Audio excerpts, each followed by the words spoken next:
코로나 확산세에도 불구하고 오는 18일 정부가 거리두기 완화 방침을 예고하고 있습니다. 지역민 사이에서 시기상조라는 의견과 지금이 적기라는 반응이 엇갈리고 있습니다. 일부 지방선거 입지자들이 대선을 빌미로 선거 조직 강화에 나서고 있습니다.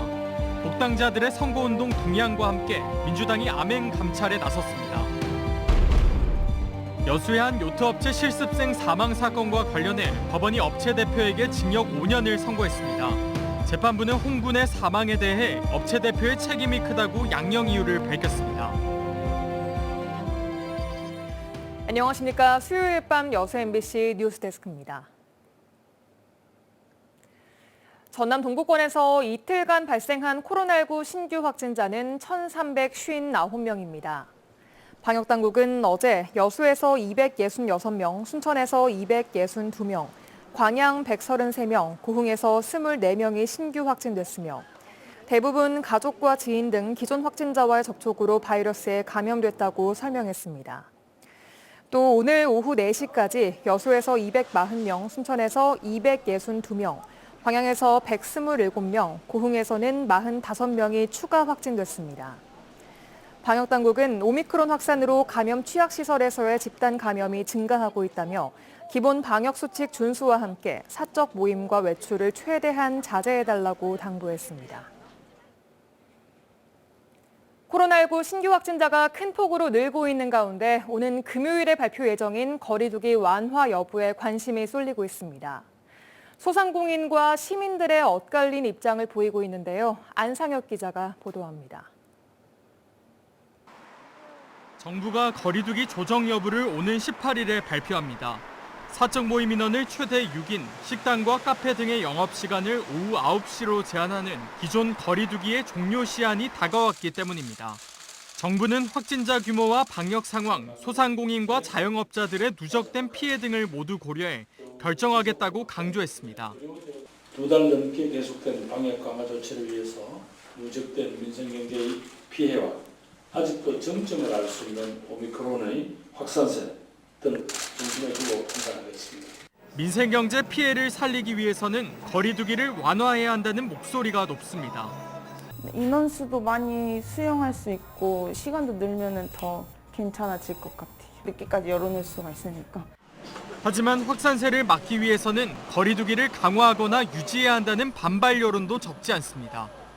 솔직히 계속 나오는 입장에서는 다시 강화가 됐으면 좋겠다 생각을 해서 풀면 아마 더 늘어나서 이제 막을 수도 없어서 많이 큰일 나지 않을까. 전문가들은 위중증 환자 수가 비교적 안정적으로 유지 중이고 의료 대응에도 아직 무리가 없다며 거리두기 완화가 가능한 시점이라고 말합니다. 완화하게 되면은 3월 초가 되면은 15만 명, 20만 명까지도 갈 수 있을 것 같아요. 그런다 하더라도 기존의 이제 의료 체계가 이제 버틸 수 있기 때문에 저는 뭐 완화하는 것도 그냥 가능하다고 생각합니다. 한편 오늘부터 재택치료자는 해열제 등 처방약품을 모든 동네 약국에서 받을 수 있고 자비로 PCR 검사를 받아 양성이 나왔을 경우에는 건강보험 적용을 받을 수 있습니다. MBC 뉴스 안상혁입니다. 일부 지역 정치인들이 대선을 빌미로 지방선거를 위한 선거 조직 강화 행위가 잇따르자 민주당이 암행 감찰에 나섰습니다. 대선에 집중하자는 취지이지만 실제 국회의원들의 지역구 관리 능력 평가용인 것으로 확인됐습니다. 양현승 기자가 보도합니다. 대통령 선거 공식 선거운동 첫날, 광주 전남의 정치인들은 광주 5.18 민주광장 선대위 출정식에 모였습니다.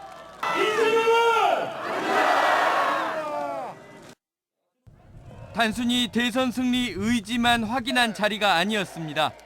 어떤 지역에서 참석했고 불참했는지 날카롭게 기록됐습니다. 출정식이 사전에 예고됐던 만큼 일정 조정을 못한 기초의회의 회기도 핑계로 인정받지 못할 정도로 엄격한 분위기입니다. 민주당 중앙당 선대위 조직본부 실무 담당자들이 비밀리에 전남에 온 것으로 확인됐습니다. 대선 운동을 표방하며 실제로는 지방선거를 겨냥한 개인 선거운동이 잇따른다는 지적 때문입니다.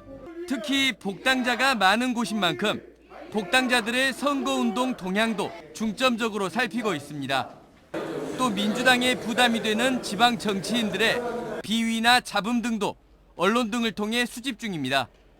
이렇게 평가된 정보는 당장 6월 지방선거에서 공천 살생부로 활용될 공산이 큽니다. 민주당은 지역별 현역 선출직과 복당자 등의 대선 선거운동 공헌도를 국회의원의 지역구 관리 능력으로 판단하고 8월로 예정된 국회의원 중간평가에서 하위 20%를 분류할 때 핵심 자료로 쓸 방침입니다. MBC 뉴스 양혜승입니다. 정의당 심상정 대선 후보가 오늘 여천 NCC 사고 현장을 방문했습니다. 심 후보는 지난 11일 폭발 사고가 난 여천 NCC 3공장 앞에 마련된 분향소를 찾아 헌화하고 관련 노동자들과 간담회를 가졌습니다. 심 후보는 이 자리에서 여수 산단 전체에 대한 특별 안전 보전 진단을 실시하고 여수의 화학사고 전담병원 설치와 중대재해특별법 강화 등을 주장했습니다. 심 후보는 또 호남 지역민들은 대한민국의 정치적 위기 때마다 개혁과 진보의 길을 안내해 주었다며 녹색 복지국가로 가는 이정표를 심상정과 함께 세워달라고 지지를 호소했습니다. 최근 더불어민주당에 복당한 광주 전남 정치인들이 윤석열 국민의힘 후보가 집권하면 호남 차별과 소외가 깊어질 우려가 있다고 주장했습니다. 이들은 윤 후보가 여전히 낡은 기득권 지향적, 냉전적 태도에서 벗어나지 못하고 있다며 이같이 주장했습니다. 또 이재명 후보가 준비된 대통령으로 풍요롭고 공정한 시대를 열어갈 것이라며 다시 한번 호남의 위대한 결단과 선택을 보여달라고 호소했습니다. 여수의 한 요트업체에서 잠수 작업을 하다 고등학교 실습생이 숨진 사건과 관련해 법원이 오늘 업체 대표에게 징역 5년을 선고했습니다. 재판부는 실습생이 자발적으로 잠수 작업을 했다는 업체 대표의 주장을 받아들일 수 없다며 홍군의 사망에 대한 업체 대표의 책임이 크다고 밝혔습니다. 강서영 기자입니다. 지난해 10월 현장 실습에 나간 여수 웅천의 한 요트장에서 잠수 작업을 하다 숨진 고 홍정훈 군. 광주지법 순천지원은 오늘 홍 군이 사고를 당한 요트업체 대표 49살 A씨에게 업무상 과실치사 등의 혐의가 인정된다며 징역 5년을 선고했습니다. 지난달 검찰은 홍 군의 체중과 맞지 않는 납 벨트를 입히면서도 위험성을 설명하지 않는 등 홍 군의 사망에 대한 A씨의 책임이 크다며 징역 7년을 구형한 바 있습니다. A씨는 혐의를 대체로 인정하면서도 잠수 작업을 직접 지시하지는 않았다고 항변하고 있는 가운데 재판부는 해당 주장을 받아들일 수 없다고도 판시했습니다. 홍 군을 말리기는커녕 잠수 장비를 건넸다는 건 사실상 작업 지시라고 봐야 한다는 겁니다. 재판부는 다만 A씨가 범죄를 자백한 점과 동종 전과가 없는 점을 고려했다고 양형 이유를 밝혔습니다. 선고를 지켜본 유족들은 A씨가 진정으로 반성하고 있지 않다며 분노했습니다. 자기 형량 줄이기 위해서 자기가 시킨 짓이 아니고 정훈이가 자발적으로 했다. 이런 거를 그 장례식장에서도 강조를 했다는 그 자체를 저희가 좀 괘씸하게 생각하고 있고요. 재판부는 A씨와 함께 재판에 넘겨진 해당 요트업체에도 벌금 2천만 원을 선고했습니다. 한편 A씨는 선고 전 유족과 합의를 하겠다며 보석 신청을 했지만 법원이 이를 기각한 것으로 알려졌습니다. MBC 뉴스 강서영입니다. 여수시의회 의장을 지낸 성혜석 여수발전아카데미 이사장이 여수시장 선거 출마를 공식화했습니다. 성 이사장은 오늘 여수시청에서 기자회견을 열고 인구 감소와 난개발, 여수산단 안전 문제 등을 해결하기 위해서는 모든 정책을 통째로 바꿔야 한다며 여수와 함께 걸어온 자신이 위기를 극복할 수 있는 대안이라고 주장했습니다. 성 위원장은 또 제조기업과 대학병원 유치, 산단의 새로운 안전체계 수립과 지역 갈등 해소 등을 통해 여수의 새로운 발전을 이끌겠다며 시민들의 지지를 호소했습니다. 여수시의회가 경도 연륙교 분담 예산에 대한 공방 끝에 추경 예산안 전체를 통째로 부결시키는 초유의 사태가 벌어졌습니다. 여수시의회는 어제 임시회 마지막 일정으로 본회의를 열고 당초 상임위에서 삭감됐다가 예결위에서 부활한 경도 연륙교 분담 예산안 등 추경 예산안 심의에 들어갔지만 예결위 표결 결과에 불복한 특정 예결위원의 삭감 제안과 일부 시민단체의 삭감 압박 등으로 인해 2시간이 넘는 찬반 토론 끝에 예결위안과 수정안이 잇따라 부결되자 여수시가 제출한 2회 추경 예산 원안 자체를 만장일치로 부결시켰습니다. 여수시의회는 이에 따라 시정부와 별도의 일정을 조율해 추경 예산안을 재심의하기 위한 임시회를 조속히 열겠다는 입장을 밝혔습니다.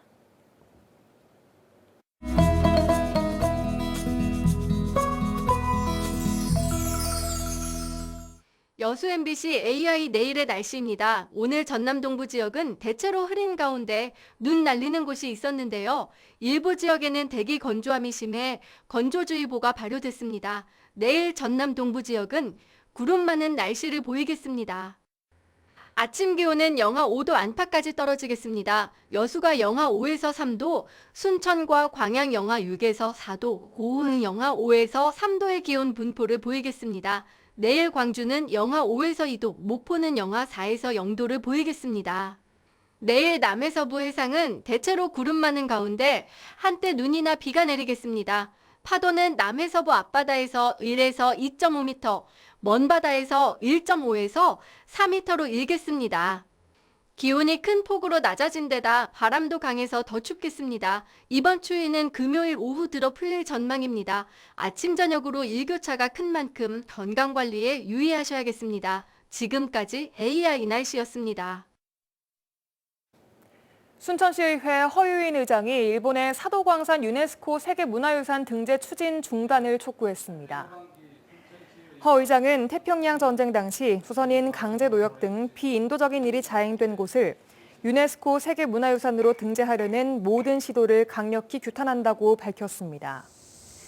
또 사도광산에만 국한될 것이 아니라 일본의 역사 왜곡 전반에 대한 대비책을 강화해 제2의 군함도 사태를 막을 수 있는 방안을 마련해야 한다고 주장했습니다. 여수시가 미세먼지 저감과 온실가스 감축을 위해 올해 전기자동차 민간 보급 사업을 오늘부터 시작했습니다.